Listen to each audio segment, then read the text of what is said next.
साथियों, कृषि विज्ञान में आप सबका स्वागत है। साथियों, पहले कुछ हमने वीडियो में आपको बता चुके हैं कि सरसों में कौन से खाद का प्रयोग करें ताकि हमारी सरसों में अच्छे कल्ले निकले, टिलर्स निकले और ऑयल कंटेंट की मात्रा बढ़िया बन सके।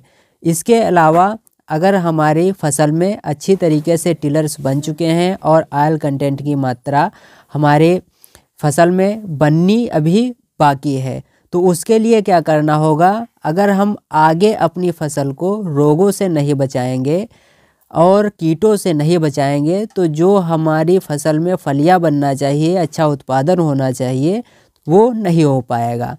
तो आज के इस वीडियो में हम बात करेंगे इस समय कि सरसों की फसल में वो कौन कौन से डिजीजेज हैं जो लगेंगे और वो कौन कौन से इंसेक्ट हैं जो हमारी फसल को, सरसों की फसल को ख़राब कर सकते हैं। अभी क्या हो रहा है, कुछ सरसों में फूल आ रहा है और कुछ सरसों में क्या है, फलियां बढ़ रही हैं। और मौसम का मिजाज देखते हुए इस समय लगातार कोहरा पड़ रहा है, कोहरा के साथ पाला भी गिर रहा है और तापमान कम है। इस समय इस मौसम के हिसाब से कुछ रोग जैसे कि वाइट रस्ट, पाउडरी मिल्ड्यू या फिर जो स्टेम रॉट जैसे खतरनाक रोग हैं वो हमारी सरसों की फसल में लग जाते हैं। इसके अलावा जो सरसों में एक इम्पोर्टेंट इंसेक्ट है एफिड, उसका भी अटैक बढ़ जाता है। इसमें जो वाइट रस्ट है, वाइट रस्ट में होता क्या है, जो लीफ है, लीफ के जो निचली सतह है उस पे वाइट कलर का पाउडर बन जाता है। वहीं अगर पाउडरी मिल्ड्यू की बात करें तो फलियां, पत्तियां और तने पे पाउडर जैसे आपको धब्बे देखने को मिलेंगे, पाउडर बन जाता है। वहीं जो हमने बात की स्टेम रॉट की, स्टेम रॉट में क्या होता है, सरसों का जो तना होता है वो क्या होता है, सड़ना शुरू हो जाता है। सड़ने की वजह से जो पानी नीचे से ऊपर जाना चाहिए, न्यूट्रिएंट नीचे से ऊपर जाना चाहिए फली बनाने के लिए, उसमें तेल की मात्रा को बढ़ाने के लिए, ऐसा नहीं हो पाता है और ऊपर का जो पौधा है सरसों का वो सूख जाता है। और जो इम्पोर्टेंट इंसेक्ट लगता है वो है एफिड। एफिड क्या करता है, फलियों को चारों तरफ से घेर लेता है, तने को भी चारों तरफ से घेर लेता है और उसमें जो जूस है उसको सक करता रहता है, जिससे क्या होता है, जो हमारे फलियां हैं उनका आकार टेढ़ा मेढ़ा हो जाता है और जो फलियां हैं उनकी ग्रोथ रुक जाती है।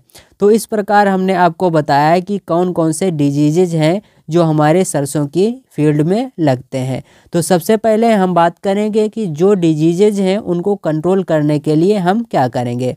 बाद में बात करेंगे कि जो इंसेक्ट लगता है एफिड, उसके लिए हमें अपनी फसल में क्या करना चाहिए। तो जो डिजीज है, चाहे वो वाइट रस्ट हो या फिर स्टेम रॉट हो या फिर पाउडरी मिल्ड्यू हो, इन सब के लिए आपको एक टेक्निकल हम बता रहे हैं, टेबुकोनाजोल 10% और सल्फर जिसमें 65% होता है, ये WG के फॉर्म में आता है। ये आपको हारो नाम की दवा और एक स्वाधीन नाम का जो दवा आता है उसमें आपको मिल जाएगा। मार्केट में और बहुत से उत्पाद आते हैं जिसमें टेबुकोनाजोल 10% और सल्फर 65% हो, WG के फॉर्म में, उसको ले लेना चाहिए। उसकी जो डोज रहेगी 500 ग्राम प्रति एकड़ के हिसाब से प्रयोग करना है। इसमें आपको 150 लीटर पानी में 500 ग्राम दवा को डिज़ोल्व कर लेना है और 1 एकड़ सरसों के खेत में समान रूप से छिड़काव कर देना है। चाहे वाइट रस्ट हो या फिर स्टेम रॉट हो या फिर पाउडरी मिल्ड्यू हो, इन तीनों रोग की जो कंट्रोल है हो जाएगा। और अगर आपकी फसल में नहीं आया है तो फिर आपकी फसल में ये रोग नहीं आएंगे। इसके अलावा जो अगला टेक्निकल है वो एजॉक्सीस्ट्रोबिन 18.2% और डाइफेनकोनाजोल 11.4%, ये SC फॉर्म में आता है। SC फॉर्म का मतलब ये है कि आपको वाइट कलर का गाढ़ा गाढ़ा पदार्थ के रूप में निकलेगा। ये आपको जो सिंजेंटा का एमी स्टार टॉप आता है उसमें मिल जाएगा, और जो धानुका का गोडिवा सुपर है उसमें मिल जाएगा। इसकी आपको 200 ml मात्रा प्रति एकड़ के हिसाब से लेनी है।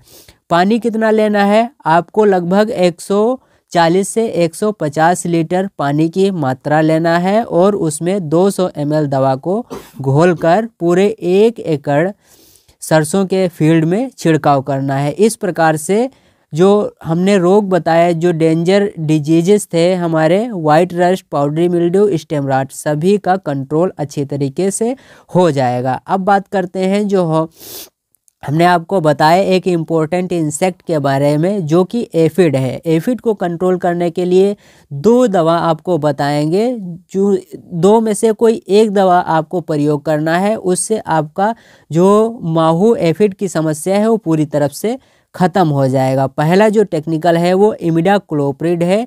ये 17.8% एसएल फॉर्म में आता है, और ये आपको जो धानुका है, धानुका के मीडिया में मिल जाएगा। और इसके अलावा बायर का जो कॉन्फिडोर नाम का दवा आती है उसमें मिल जाएगा। इसकी आपको 100 ml दवा लेना है, और लगभग 100 ml ही 100 लीटर पानी की में अच्छी तरीके से घोल लेना है। यानी 100 लीटर पानी में 100 ml जो इमिडाक्लोप्रिड है उसको घोलकर अच्छी तरीके से सरसों के 1 एकड़ खेत में छिड़काव कर देना है। उसके अलावा जो दूसरा है वो है थाइमेथाक्साम 25%। ये भी WG के फॉर्म में आता है। ये आपको धानुका के अरेवा में और सिंजेंटा के जो एक्टारा आता है उसमें आपको मिल जाएगा।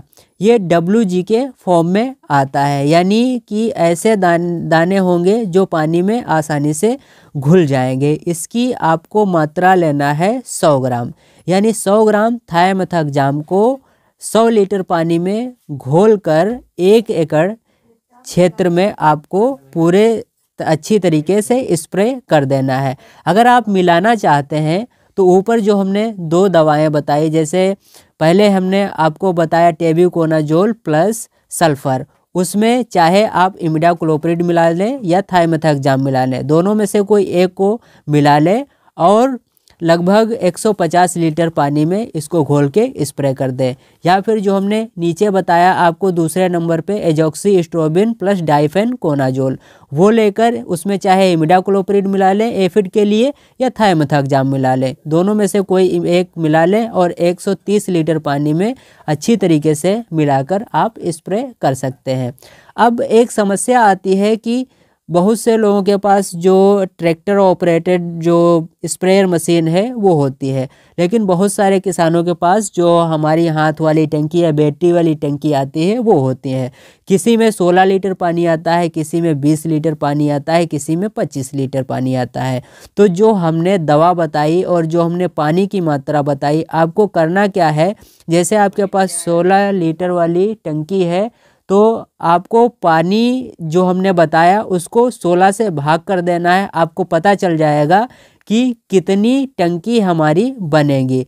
जितनी टंकी बने उतने से ही आपको दवा को भाग कर देना है और उतनी ही दवा एक टंकी में मिला के आपको स्प्रे कर देना है। वहीं अगर आपकी 20 लीटर या 25 लीटर वाली टंकी है तो उसमें भी यही आपको करना है। इस प्रकार से आपका चाहे वाइट रस्ट हो या फिर पाउडरी मिल्ड्यू हो या फिर जो स्टेम रॉट हो वो या फिर एफिड जैसा डेंजर इंसेक्ट हो, इन सब को ख़त्म करने के लिए ये जो हमने दवा बताई ये पर्याप्त है। इसके अलावा आपको कोई और दवा परचेज करने की ज़रूरत नहीं पड़ेगी। इसी में से आपकी फसल को पूरा फ़ायदा हो जाएगा।